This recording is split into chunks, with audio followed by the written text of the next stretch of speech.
Halo Sobat Sukses, dua perusahaan startup terbesar di Indonesia, Gojek dan Tokopedia, kan udah merger nih, jadi namanya GoTo ya. Nah, GoTo ini kan rencananya mau IPO. Nah, pasti teman-teman Sobat Sukses di sini semua pasti udah ada yang tertarik buat kayak waktu IPO pengen beli deh sahamnya. Wait, tunggu dulu.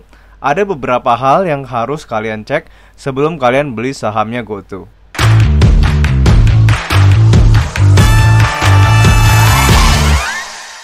Yang pertama yang perlu dicek banget adalah financial reportnya. Kenapa? Ibaratnya kan kita beli saham, kita beli tuh kepemilikan perusahaan. Nah, kalau kita mau beli satu perusahaan, kita harus cek dulu nih. Ibaratnya kita lakukan medical check up-nya dulu. Sahamnya itu sehat apa enggak sih perusahaannya? Terus perusahaannya berkembang apa enggak sih? Jadi, buat kita bisa nilai antara sahamnya berkembang atau enggak dan perusahaannya sehat atau enggak, kita harus cek itu di financial reportnya, di laporan keuangan dari perusahaan tersebut. Jadi itu yang pertama, cek dulu financial reportnya. Namanya perusahaannya itu besar dan produknya udah dipakai banyak orang, pasti kita tuh juga jadi bias gitu. Oh, kita ngerasa kalau misalnya produknya bagus, sahamnya tuh juga pasti bagus. Tapi sebenarnya belum tentu teman-teman. Contoh, misalnya kita terbang pakai pesawat Garuda. Wah, produknya bagus, pelayanannya oke. Tapi belum tentu waktu kita cek financial reportnya atau laporan keuangannya, itu sebenarnya perusahaannya tuh bagus dan sehat. Belum tentu. Jadi perlu banget dicek.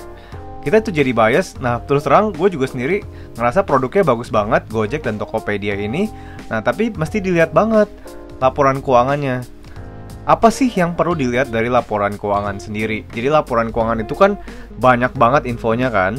Sebenarnya apa sih yang paling penting untuk dilihat di laporan keuangan? Pertama adalah labanya. Labanya itu gimana? Perusahaannya profit atau enggak? Untung apa enggak?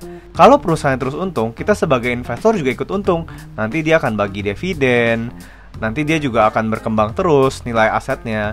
Kalau misalnya rugi terus, nanti asetnya juga kepotong, boro-boro dividen.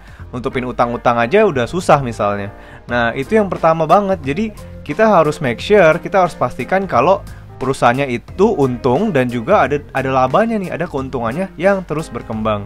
Komponen kedua yang kita harus lihat dari laporan keuangannya nanti ya, kalau misalnya GoTo itu udah IPO, akan dibuka prospektusnya, akan dibuka laporan keuangannya ke kita. Komponen kedua yang perlu dicek adalah ROE. Jadi ROE tulisannya ya, Return on Equity kepanjangannya.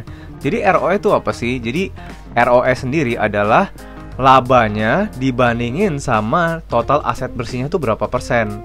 Contoh misalnya sahamnya itu, ini contoh ya, misalnya perusahaan itu di tahun misalnya 2020 itu labanya misalnya 1 juta ya, 1 juta, sedangkan total aset bersih dari perusahaannya sendiri itu adalah 10 juta. Nah, berarti kan kalau misalnya ROE-nya itu 1 juta dibagi 10 juta kali 100%, berarti 10%. Berarti total keuntungan dari perusahaannya itu dibandingin sama nilai aset bersihnya itu 10%. Nah, kenapa kita harus lihat ROE-nya? Jadi kalau misalnya ROE-nya itu positif, kemungkinan kan nama laba itu masuk lagi kan ke perusahaan. Jadi nilai aset bersihnya itu akan terus berkembang. Kita pengen beli saham-saham yang nilai aset bersihnya itu terus berkembang, supaya nilai investasi kita juga akan terus berkembang gitu ke depannya. Yang perlu kita cek banget bener-bener adalah nilai sahamnya. Nah, nilai saham itu berbeda banget sama harga saham. Apa maksudnya? Nilai saham itu adalah total aset bersihnya perusahaan, atau ibaratnya total asetnya dikurangin sama total utangnya, itu jadi aset bersih. Itu dibagi sama jumlah lembar sahamnya. Gua kasih contoh, misalnya total aset bersihnya itu taruhlah 5 juta ya. 5 juta, abis itu total utangnya itu 2 juta. Berarti kan total aset bersihnya itu 3 juta. Nah, 3 juta ini misalnya total saham yang beredar itu di pasar ya, itu 1000 lembar saham.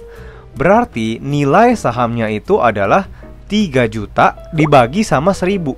Berarti nilai sahamnya per lembar itu adalah 3000. 3000 per lembar saham. Nah, kalau harga di market itu bisa naik turun sesuka demand sama supply-nya. Kalau misalnya lagi banyak nih yang lagi mau beli sahamnya, berarti pasti harganya akan naik. Nah, kita harus beli saham-saham itu yang nggak terlalu jauh dari harga wajarnya, atau bahkan kalau bisa sahamnya perusahaannya bagus, terus nilai sahamnya itu lebih tinggi daripada harga sahamnya, itu adalah saatnya beli banget. Jadi kita perlu banget buat nilai sahamnya perusahaan GoTo tuh berapa sih per lembar sahamnya, itu yang kita mesti tahu ya. Jadi 3 komponen itu yang paling penting supaya kita bisa analisa terlebih dahulu sebelum kita beli sahamnya. Nah, buat teman-teman yang udah hitung semuanya, udah hitung labanya terus naik, udah cek semua laporan keuangannya ya, ROE-nya juga udah dilihat, nilai sahamnya juga udah tahu berapa, dan ternyata teman-teman masih mau beli sahamnya GoTo, boleh banget cek video gue yang ini ya, karena di video ini gue udah ngomongin gimana sih cara beli sahamnya GoTo saat dia IPO. Kalau misalnya konten ini bermanfaat, jangan lupa di like dan di subscribe, karena kalau misalnya channel ini hit 10.000 subscriber, kita akan lakukan seminar online gratis ke karyawan-karyawan yang lagi mau mulai usaha, supaya lebih banyak karyawan-karyawan yang bisa mulai usaha dan buka lebih banyak lapangan pekerjaan. Nah, thank you banget buat teman-teman yang udah nonton sampai habis. Jangan lupa di-share ke temannya juga. Semoga kamu bisa punya bisnis yang sukses dan saatnya kamu jadi pengusaha. Dah.